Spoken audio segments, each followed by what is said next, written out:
মদ খেয়ে মাতাল হওয়ার দিন শেষ। এখন থেকে মাছ খেয়ে নেশা হবে জম্বেশ।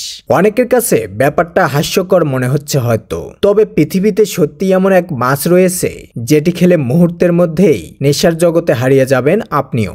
বিষয় করে এই মাছের নাম সার্পা সালপা। আরবি ভাষায় যার অর্থ হলো মতি ভ্রমণকারী মাছ। তবে অধিকাংশ মানুষের কাছে সার্পা সাবলা মাছটি সালেমা পর্জি নামে পরিচিত।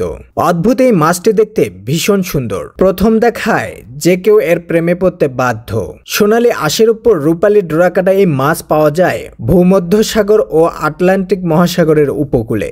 সার্পা সালপা মাছের সবচেয়ে অদ্ভুত বৈশিষ্ট্য হলো এই মাছ খেলে যে কোনো মানুষই নেশাগ্রস্ত হয়ে পড়ে। এই নেশার মাত্রা এতটাই বেশি যে নেশার ঘোর কাটিয়ে উঠতে অনেকে 36 ঘন্টা পর্যন্ত সময় লেগে যায়। এক গবেষণায় উঠে এসেছে এলএসডির মতো ভয়ঙ্কর মাদক গ্রহণ করলে যতটুকু নেশা হয় ঠিক ততটুকু নেশা হতে পারে সার্পা সালপা মাছ খেলে।